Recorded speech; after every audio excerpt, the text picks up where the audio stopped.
हनुवंतिया टापू पर बैठक में पहुंचे मंत्री सरताज सिंह ने डी लाइव न्यूज से खास बातचीत में कहा कि यहां पर्यटन स्थलों पर विकास की अपार संभावनाएं नजर आती हैं। साथ ही उन्होंने सिंहस्थ के कामकाज की भी समय रहते पूरा होने की बात कही। जिले के हनुवंतिया टापू पर हुई कैबिनेट की बैठक की चर्चा न सिर्फ मध्य प्रदेश में है बल्कि पूरे देश भर में इसको लेकर जो है वो चर्चाओं का जो माहौल गर्म नजर आ रहा है। हमारे साथ इस वक्त मौजूद हैं प्रदेश के पीडब्ल्यूडी मंत्री माननीय सरताज सिंह जी। सर, बहुत बहुत स्वागत है आपका सबसे पहले डी लाइव न्यूज पर। सर, कैबिनेट की बैठक है, किस तरह का सर संदेश है और खासकर टापू पर इस तरह की बैठक का आयोजन करना किस तरह से मध्य प्रदेश सरकार पर्यटन के नजरिए से इसे किस तरह से देखते हैं सर? देखिए, अभी तो हनुवंतिया टापू के बारे में इंदौर के लोग भी नहीं जानते थे कि कोई है, और कितना सुंदर स्थान है ये तो आपने भी देखा होगा।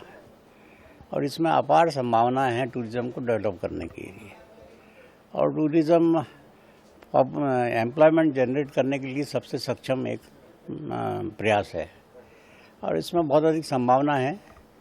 आज बैठक रखी गई तो जो लोग नहीं भी जानते थे वो इसको जानने लगे हैं।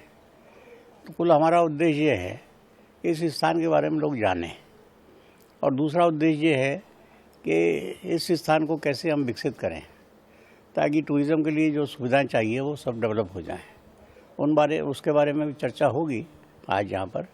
तो मूल उद्देश्य यही है कि इस स्थान को टूरिज़्म सेंटर के रूप में डेवलप करना। सर, मध्य प्रदेश में पर्यटन के जो क्षेत्र है उसमें कितने आप जो है वो संभावनाएं देखते हैं, खासकर पीडब्ल्यूडी मंत्री की आपका जिम्मेदारी है, ऐसे में किस तरह से सर पर्यटन की नीति में बदलाव को लेकर भी जो लंबे समय से कयास लगाए जा रहे हैं और कैसे सर सरकार जो है वो इस क्षेत्र में अब आगे जो है कदम बढ़ा रही है?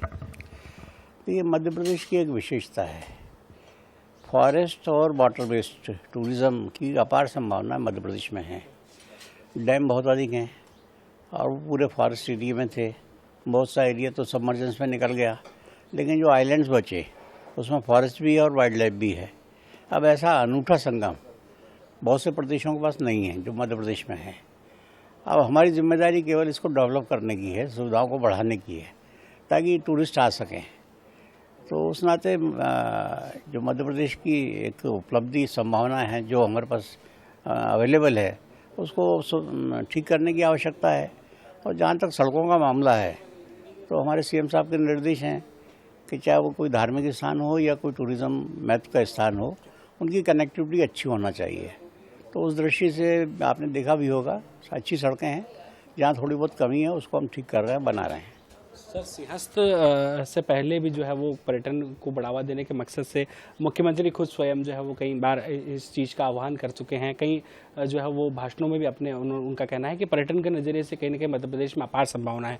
ऐसे में से सिंहस्थ से पहले जिस तरह से वहाँ विकास कार्य हो रहे हैं, धीमी गति फिलहाल वहाँ पर जो है वो संतों ने कहा था कि विकास कार्य की जो है वो धीमी गति है, उसको लेकर सर क्या अब आपकी तरफ से निर्देश रहेगा? क्योंकि सर पीडब्ल्यूडी एक अहम विभाग उसके लिए माना जा रहा है। नहीं, मैं नहीं मानता कि वहाँ धीमी गति है। पहली बार हमने लक्ष्य से पहले सारे काम पूरे कर लिए हैं। जितनी सड़कें हमको दी गई थी हमने बना ली, जितने पुल दिए गए थे वो हमने बना लिए, जो घाट हमको दिए गए थे वो हमने बना लिए। तो इसलिए ये नहीं कहा जा सकता कि धीमी गति है।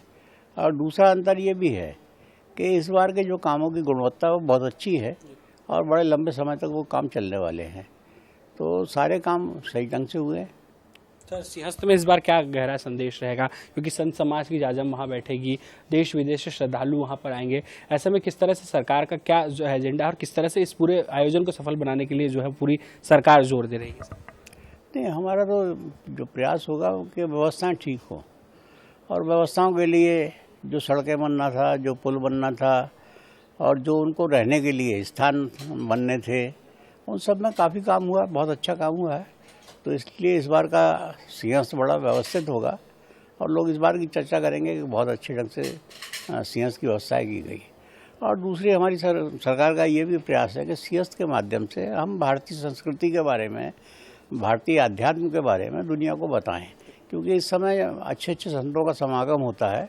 तो जो बहुत योग्य और नामी लोग हैं उनका उपयोग हम केवल वहाँ तक ना रहे कि वो आएँ और स्नान करके चले जाएँ, बल्कि उनका उपयोग इस काम में भी हो कि वो जनता को अच्छे संदेश दे सकें। तो इस बार की व्यवस्था भी की जा रही है। तो ये थे मंत्री सरताज सिंह जी, जिनका साफ तौर पर कहना है कि सिंहस्थ को लेकर सरकार ने पूरी तरह से ठोस इंतजाम किए हैं और खासकर वहां पर आने वाले उज्जैन नगरी में आने वाले श्रद्धालुओं के लिए भी जो है वो सरकार ने खास इंतजाम किए गए हैं और इस बार का सिंहस्थ कहीं न कहीं एक गहरा संदेश भी देगा। फिलहाल कैमरा पर्सन पलाश राठौर के साथ पीयूष पारे, डी लाइव न्यूज़।